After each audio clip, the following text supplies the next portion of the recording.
함께 우리 말씀 보겠습니다. 격렬하게 격려하라. 히브리서 10장 24절로 25절 말씀입니다. 우리 함께 큰 소리로 읽도록 하겠습니다. 서로 돌아보아 사랑과 선행을 격려하며 모이기를 패하는 어떤 사람들의 습관과 같이 하지 말고 오직 권하여 그날이 가까움을 볼수록 더욱 그리하자. 아멘. 어떻게 한 주 동안 선하신 하나님을 묵상하며 승리하며 잘 사셨습니까? 아멘. 가드가 어떻게 이렇게 올라가 있어요? 지금도? 이렇게 조금 내려갔어요? 네. 가드를 내리지 않고 끝까지 올려 있으면 참 좋겠는데, 우리가 자꾸 이렇게 맞다 보면, 또 살아가다 보면, 또 오늘같이 이렇게 추운 날씨 속에 또 걸어오다 보면, 또 이렇게 찬바람이 나를 매섭게 하기도 하고, 관계 속에서도, 환경 속에서도 나를 힘들게 하는 게 참 많잖아요. 그러가다 보면 이렇게 가드가 이렇게 점점 내려올 때, 하나님, 나도 믿음대로 살고 싶은데, 믿음으로 살고 싶은데, 이 가드가 자꾸 내려갑니다. 어떻게 해야 됩니까? 그래서 우리가 오늘 함께 말씀을 나누기 원한다는 거죠. 하나님, 우리가 이렇게 처음 이렇게 하나님의 말씀대로, 하나님, 저 하나님 믿습니다. 살아계신 하나님 믿으며 살아가겠습니다. 아멘.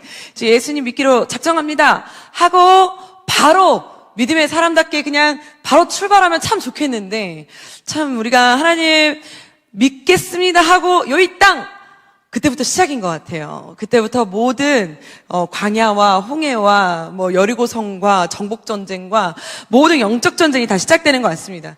우리 청소년 아이들이 항상 하는 말이 이런 말이 있어요. 내가 그냥 고등학교만 졸업해봐라. 지금은 내가 이렇게 살아도 내가 20살만 되면, 미성년자 딱지만 떼면 내가 마음껏 살아보리라. 그때는 그런 생각이 맞다고 생각이 되거든요. 저도 어렸을 때 그랬지만. 그런데 막상 20살이 되면, 우리 아마 어르신들 다 알지만 20살 되면 그때부터 시작이잖아요.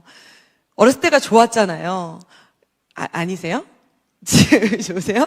왜 그때는 그래도 나를 보호해줄 보호막이라도 있고, 미성년자라는, 아직은 학생이라는 그러한 가드 속에 우리가 좀 감춰진 것이라도 있는데, 이제는 20살 되면 이제 내가 정말로 내가 책임지고 내가 알아서 내가 해야 될 것만 같은 시작이 되잖아요. 우리가 예수님을 믿으려고 전도를 하기 위해서 우리가 태신자를 품는다라고 표현을 하죠. 그것은 10달 동안 태아를 몸속에 품고 있다가 하나님의 앞에 이제 태아된 나의 전도 대상자를 하나님 앞에 데리고 나온다, 이러한 표현과 똑같잖아요. 그러면 동물 중에요, 유일하게 태어나자마자 혼자 못 걷고, 태어나자마자 혼자 못 먹고, 태어나자마자 혼자 못 사는 유일한 동물이 있대요. 그게 바로 인간이라고 하잖아요. 다른 동물은 태어나자마자 바로 걷고, 바로 이제 본능적으로 어디가 엄마의 젖인 걸 알고, 본능적으로 자기가 가서 물고 이렇게 한다는 건데, 그걸 절대 못하는 동물이 인간이라고 합니다. 그래서 인간은 누군가에 의해서만 키워지고 성장되어져야만 성장할 수 있다는 거죠. 우리의 믿음도, 내가 예수님을 믿기로 작정합니다. 나 이제 예수님을 믿습니다. 나는 예수를 나의 구주로 믿습니다. 아멘. 그래서 영접 기도를 하고 이제 성도입니다라고 말한다고 해서 게임이 끝난 것이 아니라, 그때부터 걸음마를 배워야 하고, 그때부터 어떻게 먹어야 되는지, 무엇을 먹어야 하는지, 어디로 가야 하는지, 무슨 생각을 해야 되는지, 말은 어떻게 해야 되는지, 이걸 하나하나 배워 나가야 된다는 사실을 우리가 알아야 합니다. 그래서 우리가 이제 믿음 생활이라는 게 참, 이게 한 번에 그냥 예배 드리고 은혜 받았어, 나 이제 기도하면 눈물 흘리고 아멘 했어, 막 도전 받았어, 막 이렇게 말씀 들으면 막 무엇인가를 막 할 것 같지만, 막상 또 이렇게 생활하다 보면, 믿음 생활을 유지하다 보면 이렇게 넘어질 때도 있고, 무너질 때도 있고, 낙심할 때도 있고, 이렇게 좌절할 때가 있잖아요. 그럴 때 하나님이 우리에게 주신 축복이 있는데, 물론 우리가 매일같이 긍정하며 우리가 매일같이 선하신 하나님을 묵상하며 살아가지만 그러지 못할 때가 있잖아요. 그러지 못할 때 하나님이 우리에게 주신 축복이 있다는 거예요. 가드가 내려갈 때 우리에게 주신 축복이 있다는 거예요. 제가 이제 목사님 딸로 자라면서 모든 이 인간관계, 그러니까 나의 모든 환경 속에는 예수 믿는 사람밖에 있지 않았어요. 그러니까 모든 사람이, 모든 상황이 그냥 그리스도인들밖에 없는 환경 속에 이제 살았기 때문에 그냥 모든 사람은 다 교회 다니는 사람, 모든 사람은 다 예수 믿는 사람이었어요. 그러니까 원수도 교회 안에 있고 친구도 교회 안에 있어요. 그러니까 천국 갑시다 그러면 사실 쟤랑도 가야 되나라는 약간 고민에 빠져 있을 때가 있었단 말이에요. 어렸을 때 얘기해요. 어렸을 때 같이 천국 갑시다 그러면 쟤랑도 가야 되나? 쟤도 그러면 천국 가나? 쟤 너무 은혜 받는데 쟤도 그럼 천국 가나? 그럼 천국이 좋은 곳인가? 이런 고민 속에 빠져 있을 때가 있었어요.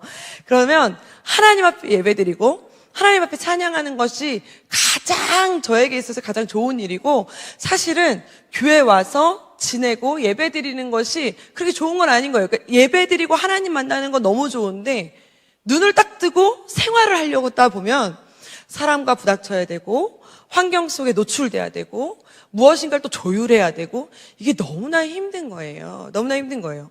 그런데 하나님은, 우리 하나님은 있잖아요. 말씀 속으로, 말씀에서 나에게 위로를 주시고, 막 찬양할 때 위로를 주시고, 막 기도할 때 위로를 주시고, 도전을 주시는데, 나타나진 않아요. 그렇지 않으세요, 여러분? 저만 그래요? 여러분의 막 삶 가운데는 막 하나님이 막 갑자기 딱 나타나죠. 지혜야. 막 이러세요? 우리 하나님은 안 그러시더라고요, 저는. 그러니까 제가 기도하면서 하나님 앞에 아니, 난 막 너무 힘든데, 너무 속상한데, 나 너무 막 힘이 빠지는데, 하나님은 왜 나타나질 않으시나? 왜 나 홀로 이렇게 싸우게 냅두시나? 왜 나 홀로 있게 이렇게 냅두시는 것 같은가? 너무 힘들고 지치고 막 속상한 것 같은 거예요. 하나님 왜 나 혼자 이렇게 싸워야 될 것만 같고, 왜 나 혼자 이렇게 있어야 되는 것만 같고, 막 기도할 때는 세상을 막 정복할 것만 같은 그러한 막 믿음이 막 생기죠. 아버지! 막 눈 감고 기도할 때는 막 할렐루야! 막 이렇게 하는데 눈을 딱 뜨면 하나님이 없어졌어요. 하나님이 없어, 아무것도 없고 나 혼자 싸워야 될 것만 같은 그런 홀로 있는 것 같은 그러한 외로움 속에 이렇게 막 나 혼자 있는 것 같잖아요. 그때 하나님이 저에게 주신 위로의 말씀이 있었어요. 옆을 봐. 내가 너에게 그래서 붙여준 사람이 있잖아. 라는 그러한 말씀을 주신 적이 있었어요. 그러니까 하나님이 나는 하나님만 의지해야만 믿음이 있는 사람이야. 사람을 의지하고 사람한테 가서 기도 부탁을 하고 사람한테 가서 고민을 이야기하고 사람한테 가서 이야기하면 믿음 없는 사람이야. 사람한테 가서 나 도와줘. 나 이거 힘들어. 라고 말하면 너 너무 믿음 없어서 그런 거야. 하나님한테만 가. 라는 내 안에 그러한 마음이 있었어요. 그래서 기도만 해. 하나님 앞에만 가. 말씀 속에 정답이 있어. 라는 것이 있었거든요. 그런데 기도하고 눈을 뜨면 현실은 바뀐 게 없는 거야. 기도하고 눈을 뜨면 하나님은 또 하늘에 계시지 내 옆에는 안 계시는 거예요. 아무것도. 그러니까 나는 막 너무 억울한 거죠. 하나님, 왜 나 혼자 두세요? 왜 나 홀로 두세요? 나 혼자 이렇게 외로워요. 나 혼자 있으니까 너무 힘들어요. 그때 내 안에 주시는 하나님의 말씀이 뭐였냐면, 아담이, 여러분 있잖아요. 그때 제가 혼자 듣는 그 마음에 하나님이 주신 나에게 음성이었어요. 아담이요. 처음에 하나님이 창조를 하셨을 때, 만약에 아담은 창조됐을 때 하나님과 동행했던 거 아시죠? 막 하나님과 막 이야기하고, 하나님과 막 대화하고, 하나님과 막 이야기하는 그러한 존재였잖아요. 그런데 아담이 이제 토끼는 토끼대로, 뭐 강아지는 강아지대로, 기린은 기린대로 얘네들이 이렇게 노는 걸 보더니 아담이 딱 드는 생각이 있었어요. 뭐라 그랬냐면, 외롭다. 쟤네는 좋겠다. 쟤네는 쟤네끼리 저렇게 대화하고 의지하고 함께 할 수 있어서 좋겠다. 나도 저렇게 함께 의지하고 위로받고 저렇게 나도 대화할 수 있으면 좋겠다. 라는 마음이 아담에게 있었어요. 그러니까 그때 당시에 그 마음을 아시고 하나님이 아담에게 누굴 주셨어요? 하와를 주셨어요.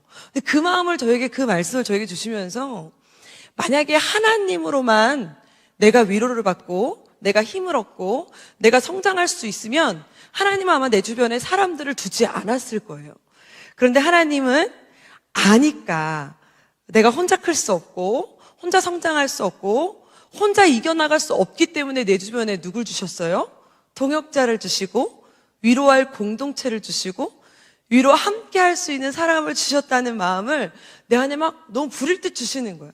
저는 이렇게 사람과 대화하는 걸 그닥 좋아하지 않고 함께 친하게 지내는 걸 그닥 좋아하지 않아서 그렇게 공동체를 좋아하지 않아요. 저는 청년부 생활을 좋아하지 않았어요. 저는 20살 됐을 때 청년부 생활을 나가지 않았습니다. 왜냐하면 주일학교 교사는 했습니다. 왜냐하면 주일학교 교사는 왠지 교사는 해야지만 혼나진 않을 것 같아서 교사는 했는데 청년부 생활은 하지 않았어요. 왜냐하면 청년부 가면 자꾸 이걸 하는 거예요. 당신은 사랑받기.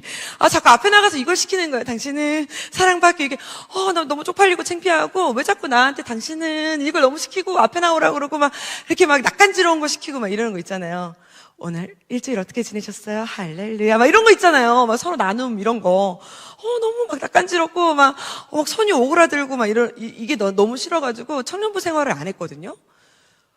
그러니까 제가 교회 공동체에 속해 있지 않았고 함께하는 공동체가 없었어요.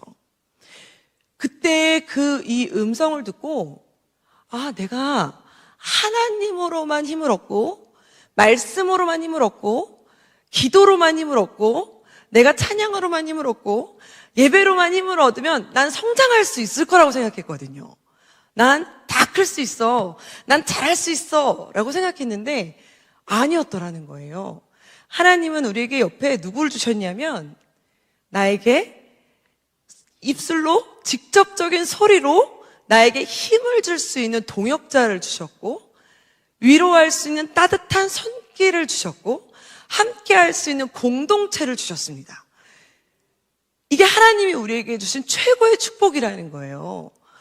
저는 그때 그것을 처음으로 깨닫고 그때부터 내 옆에 내 주변에 주신 하나님이 나에게 주신 믿음의 동역자 공동체가 누구인가를 둘러보기 시작했어요. 그리고 다시 한번 돌아보기 시작했어요. 우리가요 믿음의 성장을 해야 되잖아요. 나 혼자 클 수 없잖아요. 하나님은 내가 믿음의 성장을 하길 원하십니다. 내가 말씀으로 단단해지고 내가 말씀으로 잘 자라기를 원하시는데 막 되게 지식으로 막 탄탄해지는 것도 좋지만 굉장히 영향력 있게 잘 자라기를 원하십니다. 좋은 영향력을 받기를 원하십니다. 그래서 이 긍정의 사람으로 하나님이 나를 자라기를 원하시는데 이 선하신 하나님께서 나에게 주신 최고의 축복이 무엇이냐면 내가 너를 긍정의 사람으로 잘 자라고 이 가드가 내려가지 않게 낙심할 수밖에 없는 환경이 놓여질 수밖에 없어. 좌절할 수밖에 없어. 왜? 세상에 살아갈 수밖에 없으니까. 불안한 존재일 수밖에 없어. 연약한 존재일 수밖에 없어. 그래서 네 옆에 누굴 붙여주셨어요? 믿음의 공동체를 붙여주셨고 동역자를 붙여주셨다는 거예요. 할렐루야. 그래서 이 가드가 내려가지 않게 우리에게 꼭 주신 게 무엇이냐면 우리 함께 따라해 볼까요? 격려. 우리 더 크게 한번 따라해 볼까요? 격려. 격려라는 거예요. 이 긍정이 내려가지 않게 우리에게 주신 하나님의 너무 최고의 축복이 격려라는 겁니다. 그래서 히브리서의 말씀에 보니까 오늘 이렇게 나와요. 우리 함께 24절입니다. 우리 함께 읽어볼까요? 큰 소리로 시작. 서로 돌아보아 사랑과 선행을 격려하며 라고 말씀하고 계시는 거예요. 근데 오늘 말씀에 우리 한번 보라색 글씨 한번 읽어볼까요? 큰 소리로 시작. 서로. 이 서로라는 말을 우리가 좀 기억해야 되는 것 같아요. 서로 돌아보아. 이 서로라는 말은 혼자 할 수 없어요. 이 혼자가 안 돼요. 혼자 할 수 없는 게 서로예요. 하나님께서 우리에게 주신 최고의 축복. 예수님도 오시자마자 공생애를 시작하실 때 하나님의 힘으로 능력으로 행하실 수 있었으면 혼자 3년의 공생애 기간을 다 이루면서 겪으시면서 표현하시면서 하셨을 거예요. 그런데 공생의 기간을 처음으로 시작하실 때 하신 일이 무엇이냐면 함께할 제자들을 부르셨다는 사실이에요. 아니 그 제자들이 막 잘나서 막 대단해서 하나님이 택하셔서 딱 봐도 하나님의 둘째 아들, 셋째 아들, 넷째 아들이라 아니에요. 그게 아니라 하나님이 함께 의지할, 함께 격려할 대상들을 12명의 제자를 하나님이 부르셔서 함께 하셨다는 사실이에요. 물론 그 사람들이 완벽했느냐? 아니요, 완벽하지 않았어요. 완전체였느냐? 완전체도 아니었어요. 12명 중에 한 명은 또 나락갔잖아요. 여러분들이 잘 아시는 배신자였잖아요. 예수님이 그렇게 믿음의 눈이 부족해가지고 글쎄 한 명을 글쎄 12명을 고르기를 글쎄 와가지고 한 명을 그렇게 잘못 골라가지고 예수님을 그냥 은 30에 그냥 팔아먹는 사람을 골랐나? 그럴 수밖에 없는 사람을 고른 것조차도, 그러한 사람을 내 옆에 두는 것조차도 하나님의 뜻 가운데 그 12명의 사람을 두 옆에 두시면서 같이 먹고 같이 이야기하고 같이 숨을 쉬며 같이 산을 오르시기도 하고 내려오시기도 하고 어려움을 같이 겪기도 하시고 위로를 받기도 하시고 위로를 주기도 하시고, 여러분 여기서 서로 돌아보면입니다. 서로가 함께 할 사람이 꼭 하나님은 두셨다는 사실이에요. 성경에 보면요, 너무너무나 많은 성경의 이야기들이 막 펼쳐지잖아요. 아담부터 요한계시록까지 그 많은 성경의 인물들이 나오는데, 성경의 인물들이 나올 때 믿음의 막 선진들의 이야기들이 나오잖아요. 그런데 그 선진들의 이야기에서 하나님의 일을 이루는 사람 중에 너무너무나 막 처참한 생활을 하는 사람들의 이야기도 많이 나와요. 불쌍하다. 너무 좁은 길을 걸어간다. 이렇게까지 불쌍하게 살아가야 되나? 이렇게 모든 배신을 다 당해야 되나? 이런 배반을 다 당해야 되나? 그런데 그러한 모든 배반을 다 당하는 것 같고 모든 배신을 다 당하는 것 같아도 한 사람은 하나님이 꼭 두신다는 사실이에요. 혼자 두지 않으세요. 홀로 두지 않으세요. 모두가 다 칼질을 하는 것 같고 모두가 다 욕을 하는 것 같아도, 다윗 보세요. 가족도 버려요. 모두가 다 버렸어요. 광야로 혼자 내쳐진 것 같잖아요. 그래도 한 사람이 꼭 따라붙어요. 그러더니 한 사람이 두 사람이 돼요. 두 사람이 세 사람이 돼요. 그러더니 다윗 옆에 노숙자 같은 사람일지 몰라도 그 사람들이 옆에 진을 쳐요. 바울도 모두가 다 떠난 것 같아도 바울 옆에 신라는 옆에 있었어요. 한 사람은 무조건 붙어 있어요. 여러분들 옆에도 누군가 한 명은 있어요. 하나님이 다 떠나보낸 것 같아도 한 명이 무조건 내 옆에 하나님은 두시는데, 서로 돌아볼 수 있는 믿음의 동역자는 누구나 한 명은 무조건 두십니다. 부족한 사람이든 잘난 사람이든 서로 돌아볼 수 있는 사람 한 명을 두시는데, 이 사람을 통해서 나에게 무엇을 하게 하시느냐, 오늘 말씀해 보니까 뭐라고 나오냐면 사랑과 선행을 할 수 있도록 격려하도록 하신다는 거예요. 여러분, 이 격려가 무엇일까요? 이 격려가요, 우리는 이 격려하라 라고 하면은 위로하라 아니면은 뭐 이렇게 잘해줘라 이런 말 같잖아요. 그런데 여기에 나오는 이 격려라는 단어는요, 제가 이 원어 같은 걸 쓰는 걸 별로 안 좋아하는데, 이 격려라는 단어는 이 파록시스템이라고 해가지고요, 이 단어가 강하게 자극을 준다라는 뜻으로 쓰여진다는 거예요. 그냥 아파, 어떡해, 힘들었어, 그랬구나, 힘들었어, 이런 위로, 우쭈쭈 이런 뜻이 아니라, 여기서 말하는 이 격려는 이 왜 말이 이렇게 달리잖아요. 이렇게 말이 달릴 때 이 말이 잘 달릴 수 있도록 말 고비를 딱 잡고 바른 길로 갈 수 있도록 말 고비를 딱 정확하게 잡아가지고 달릴 수 있도록, 왜 이렇게 발 끝에 이렇게 구두 뒤에 이렇게 막 쇠 이렇게 삐죽한 걸 이렇게 달아가지고 이렇게 탁 치면은 말이 딱 앞으로 달리잖아요. 그렇게 왜 말을 딱 자극을 주잖아요. 그죠? 그 말이 달려라, 이렇게 왜 채찍질 한다 그러죠? 그 표현을 여기서 격려라는 표현으로 쓴다는 겁니다. 그러니까 이 격려는 그냥 격려가 아니에요. 그냥 아파, 위로할게, 너 힘들어, 그런 위로의 말이 아닙니다.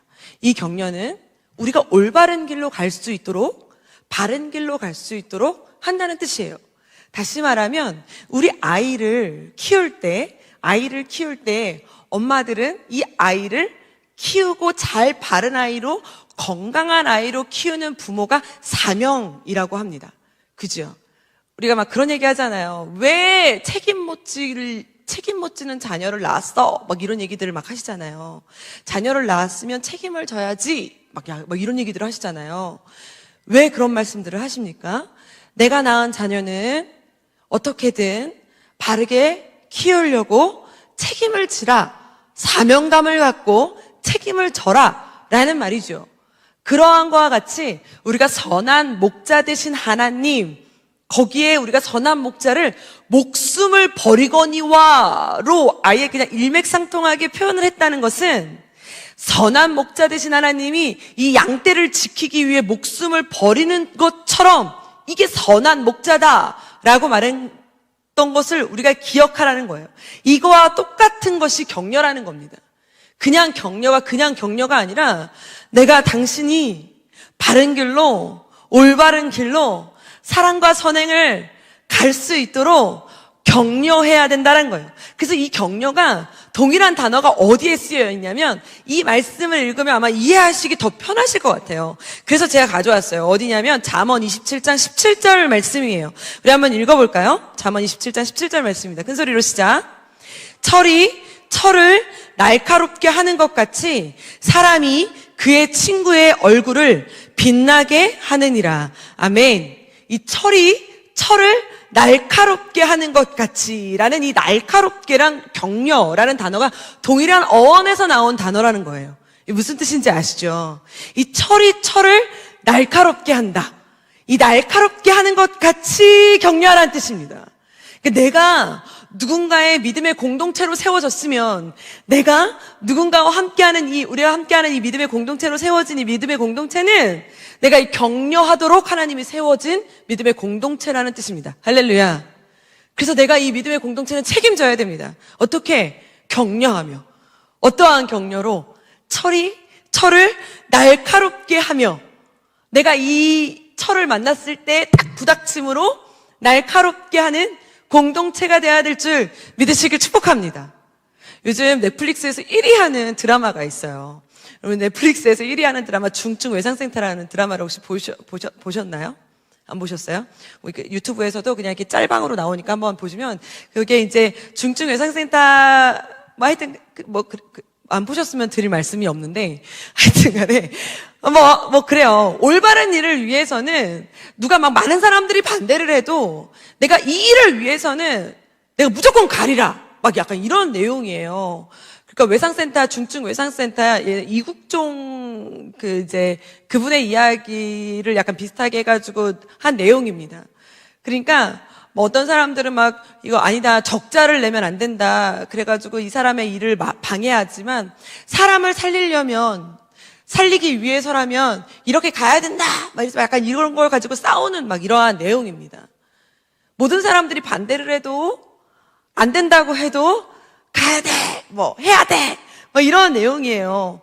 그런 걸 보다 보면은 다시 한번 좀 약간 내가 내 사명에 대해서, 내가 지금 이 가는 길에 대해서, 내가 하는 일에 대해서 다시 한번 이렇게 좀 깨닫게 되고 좀 알아가게 되는 것 같아요. 여러분 우리가 철을 날카롭게 하듯이 우리가 좀 다시 한번 깨닫게 되잖아요. 격려라는 게 참 무섭습니다. 내가 누군가를 만났을 때 이 철을 날카롭게 해서 이 철이 칼이 되어지면 어떤 칼은 사람을 살리는 칼이 되어지기도 하지만 어떤 칼은 사람을 죽이는 칼이 되어지기도 합니다. 근데 무서운 뉴스가 어제부터 막 나오고 있잖아요.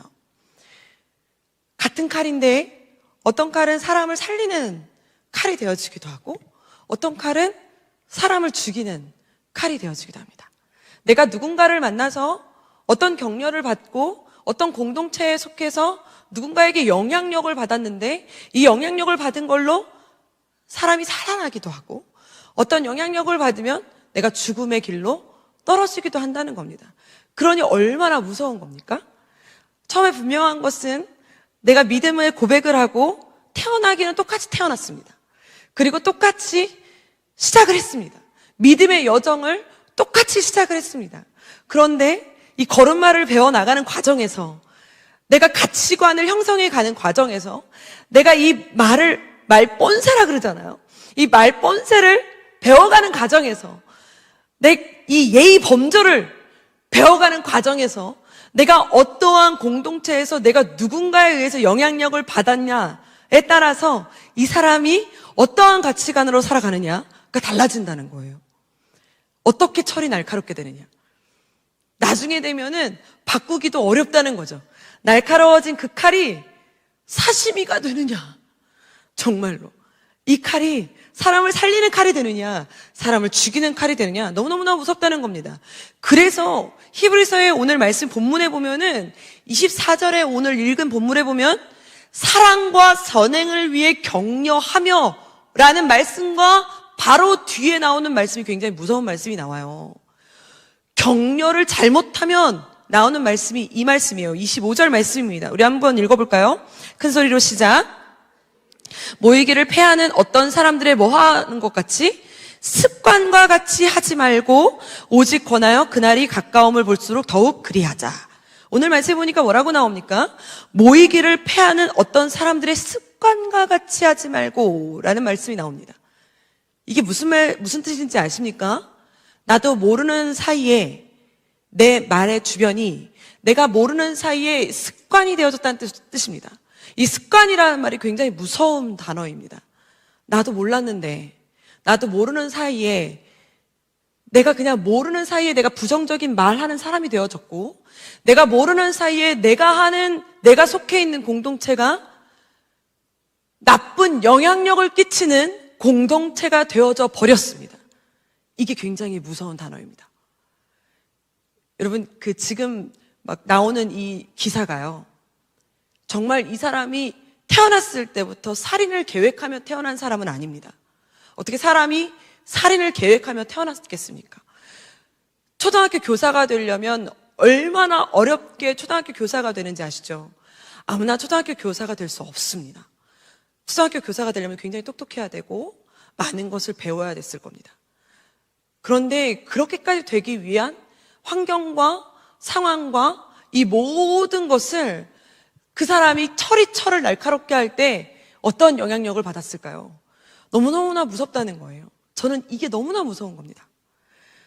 그게 거기까지 다 되기까지, 내가 이게 습관이 되기까지 나도 모르는 사이에 내 말주변이, 나도 모르는 사이에 내 가치관이, 나도 모르는 사이에 나의 모든 이 상황이 사람을 살리는 상황이 아니라 사람을 죽이는 어법이 돼버렸고, 나도 모르는 사이에 사람을 죽이는 격려가 돼버렸습니다. 이게 굉장히 무서운 겁니다. 그리고 여러분, 우리가 오늘 이 히브리서 말씀을 통해서 우리가 다시 한번 좀 나를 돌아보는 시간이 되면 너무 좋을 것 같아요. 특별히 수요 예배 나올 정도 되면 우리는 누군가에게 영향력을 끼치는 자리에 있는 사람들일 겁니다. 사단은요, 가장 강하게 역사할 때가 언제냐면 분열로 역사합니다. 공동체를 깰 때 분열로 역사합니다. 분열은요, 별거 아닐 때 역사하죠. 별거 아닌 걸로 역사합니다. 별거 아닌 것처럼 역사합니다. 아니, 무슨 티가 나게 있잖아요. 티가 나게 이렇게 나쁜 것처럼, 막 악한 것처럼, 사단인 것처럼 딱 티나게 이렇게 나타나면은, 아유, 딱 보니 저건 악하네. 야, 저기는 가지 마. 이런 거 우리는요, 딱 보면 알아요. 그런데 그렇지 못하게 우리를 이렇게 서서히 우리를 갉아먹잖아요. 그게 습관입니다. 그게 습관입니다. 우리가 생각이 우리를 좌우하잖아요. 제가 처음 사역을 시작할 때 제 주변에는 굉장히 어르신 사역자들이 많으셨어요. 어디 교수님, 어디 대표님. 그러니까 저만 어린이였고, 저만 25살의 어린 이제 신학생이었고, 저와 함께하는 이 사역자들은 다 45세 이상 된 어디 대표님, 어디 단체 대표님, 어디 기독교 교육학 교수님, 이런 분들이 저와 함께하는 분들이셨어요. 그러니까 이분들과 함께하니 제가 얼마나 쪼들렸겠어요. 사역을 하는데. 그런데 이분들은 항상 무슨 말을 할 때마다 뭐 이렇게 설교를 끝나고 이렇게 내려오잖아요. 내려오면 이렇게 저한테 오셔가지고 이건 아니야. 너 이건 아니야. 뭐 이렇게 설교해야 돼. 이렇게 말씀하신 게 아니라 잘했어. 그런데 여기서는 이렇게 한번 적용해봐. 뭐 이런 식으로 저를 언제나 이렇게 응원해 주시면서 하나씩 말씀해 주셨어요. 그런데 그 중에 제가 언제나 의지했던 전도사님 한 분이 계시는데 이분의 유행어가 하나가 있으세요. 제가 이렇게 왜 선생님들하고 무슨 얘기를 하거나 아니면 부서에서 무슨 일이 있거나 이러면 제가 아직 어리니까 와가지고 이렇게 사무실에 와가지고 이렇게 투덜대잖아요. 오늘 이런 일이 있었다고. 너무 힘들었다고. 막, 궁시렁궁시렁 할 거 아니에요. 저도 사람인지라. 여러분, 사람이에요, 저도. 그러니까 막, 힘들었다고. 나한테 이런 말 했다고, 막, 어리다고 무시했다고, 막 이렇게 징징징징 거릴 거 아니에요. 그러면 다 듣고 계세요. 이렇게 듣고 계시다가 힘들었구나. 그러면서 이분의 유행어가 있어요. 근데 유재 선생님, 그거는 옳지 않아.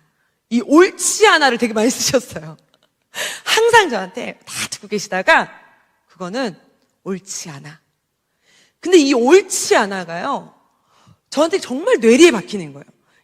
저는 지금까지 그분을 후원하고 있거든요. 이분 지금 사역을 내려놓으셔서 선교사님으로 계시는데, 이분이 언제나 하시는 말이 다 듣고 계시다가 그거는 옳지 않아. 전사님은 기분이 안 좋았겠지만 거기서 그렇게 표현하는 건 옳지 않아. 또 뭐 다 얘기하다가 알아. 아는데 그거는 옳지 않아. 사역자는 그렇게 하는 거 아니야. 그거는 옳지 않아. 그러니까 다 듣고 나면 집에 가서 생각하잖아요. 혼나고 온 거예요. 그러니까 저를 위해서 해준 말은 하나도 없어. 이분이 하신 말 중에 그래 지혜야, 아이고 힘들었어, 그래 잘했어, 이런 말은 하나도 없어요. 다 듣고만 계세요. 다 듣고 있다가 항상 한마디 하세요. 옳지 않아. 그러니까 내가 옳지 않았다는 소리예요. 옳지 않아. 이 말을 되게 많이 하세요. 옳지 않아. 뭐 얘기하다가 근데 유재 전사님, 그건 옳지 않아. 그러니까 이게 제가 한 그분하고 3년을 사역을 했는데, 그리고선 그분 이제 내려놓으셨는데, 3년 동안 들은 말 중에 제일 많이 들은 말이 옳지 않아였어요. 옳지 않아. 사역자는 그래서 참는 거야. 뭐 옳지 않아. 거기서 표현하지 마. 옳지 않아. 뭐 부장님 어쩌고저쩌고 막 그러면 옳지 않아. 뭐 얘기하면 옳지 않아. 그러니까 이 옳지 않아가 제 머릿속에 그냥 떠나질 않아요. 그러니까 제가 사역하면서 뭐 얘기하다가도 제가 뭘 판단할 때 그분이 없어도 어디선가 귓속에 맴도는 것 같아요. 옳지 않아. 옳지 않아. 그런데 저는 격려가 다른 게 아니더라고요. 바른 길로 갈 수 있도록, 하나님 나라를 이룰 수 있도록, 나 기분 좋은 멘트가 아니라, 그냥 너 이득되는 멘트가 아니라 하나님 나라를 이룰 수 있고, 교회의 부흥이 될 수 있고, 부서에 좋은 일이 될 수 있도록 나의 성장을 위해서는 옳지 않아. 이 말 한마디가 그렇구나. 제가 그래서 오른교회선 그 같은 부서에서 12년을 사역했거든요. 처음에 사역을 시작했을 때 선생님들이 너무 어린 여자애가 왔다고 26명이 나가셨어요. 26명이. 너무 조그만 여자 전사가 왔다고. 그런데 거기서 그러면 얼마나 속상했겠어요? 그러니까 제가 막 울면서 막 나한테 그만두겠다고. 그러면 그분이 또 가만히 있다가 옳지 않아. 가만히 버티면 돼. 기도하면 하나님이 하실 거야. 옳지 않아. 맨날 이런 얘기를 하시거든요. 그런데 그 부서에서 12년을 있었는데 다 나중에 그게 회복되고 지금도 웃으면서 그런 얘기를 해요. 그때 그렇게 버티지 않았으면, 그때 그렇게 지나지 않았으면, 그때 내가 그렇게 감정 표현하지 않았으면, 그때 기도하고 지나가지 않았으면 내가 이 자리에 있지 않았겠다. 그 옳지 않아가 하나님 앞에서 이렇게 있었구나. 우리가 격려라는 것이 하나님 앞에서 내가 받을 때가 있으면 또 격려를 줘야 될 때가 있습니다. 내가 격려를 꼭 우리는 주기만 할 수는 없습니다. 내가 격려를 받을 때가 있습니다. 때로는 이 격려를 줘야 될 때 내가 좋은 말만 해서는 격려가 되지 못할 때도 있습니다. 내가 원수가 될지언정 격려를 해야 될 수도 있습니다. 생명의 언어가 격려일 때도 있습니다. 우리가 오늘 한번 내 안에서 하나님, 정말 내가 이 격려를 해야 될 수도 있고 또 내가 오늘 격려가 필요한 존재일 때도 있습니다. 그럼 내가 정말 입 바른 소리, 달콤한 말을 찾아다닌 것이 아닌가? 아니면 정말 선하신 하나님만을 묵상했다면 하나님의 사랑과 선행을 위해서 선하신 하나님이 나에게 하시는 그 말 한마디, 그 믿음의 공동체를 위해 내가 쫓아다니고 격려를 받으러 내가 다녔던 것인가? 오늘 다시 한번 내가 하나님 앞에 기도하면서 하나님, 내 안에 믿음의 공동체, 나에게 하나님 그러한 귀한 격려를 할 수 있는, 격려를 나에게 해줄 수 있는 인복을 허락하여 주시옵소서. 그리고 나도 누군가의 그러한 인복이 되게 하여 주시옵소서. 그래서 나도 누군가에게 철을 날카롭게 하는 격려하는 자가 되게 하시고, 나도 누군가에게 이러한 격려를 받는 사람이 되게 해달라고 우리 함께 격려의 사람, 격려의 신앙이 되게 해달라고 우리 함께 기도하는 저와 여러분들이 되기를 축복합니다. 오늘 함께 가드를 올릴 수 있는 저와 여러분들이 되기 원하는 성도님들만 두 손을 가슴에 얹고 우리 함께 찬양하며 나갈까요? 하나님, 감정이 앞서지 않게, 하나님, 내가 지금까지 그냥 습관에 따라 믿음 생활하고 습관에 따라 나아갔다면 오늘 이 시간 다시 한번 믿음의 언어로 선하신 하나님을 생각하며 격려하며 나아갈 수 있는 우리가 되게 해달라고, 우리 날마다 숨쉬는 순간마다 함께 찬양하면서 고백하며 나아갈 수 있는 우리가 되기를 원합니다. 우리 함께 찬양하며 나아갑시다. 우리 찬양합니다. 날마다 숨쉬는 순간마다 내 앞에 어려운 일 보내 주님 앞에 이 몸을 맡길 때 슬픔 없네 두려움 없네 주님의 그 자비로운 손길 항상 좋은 것 주시도다 사랑스레 아픔과 기쁨을 수고와 평화와 안식을 날마다 주님 내 곁에 계셔 자비로 날 감싸주시네 주님 앞에 이 몸을 맡길 때 힘주시네 위로함 없네 어린 나를 품에 안으시사 항상 평안함 주시도다 내가 살아 숨을 쉬는 동안 살푸신다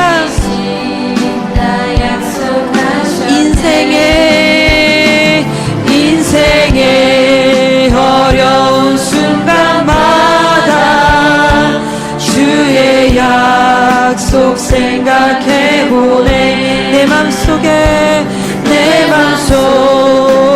믿음 잃지 않고 말씀 속에 위로를 얻네 주님의 도우심 모든 어려움이 기도다 흘러가는 순간순간마다 주님 약속 새겨봅니다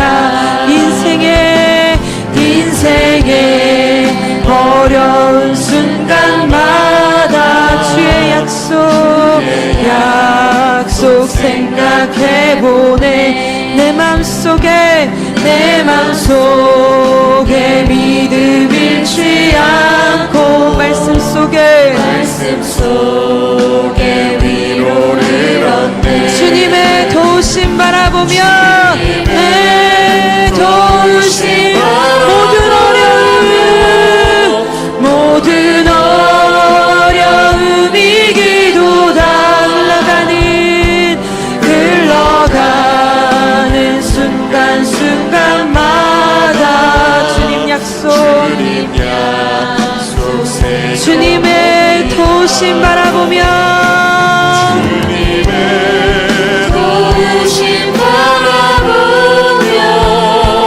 모든 어려움이 기도다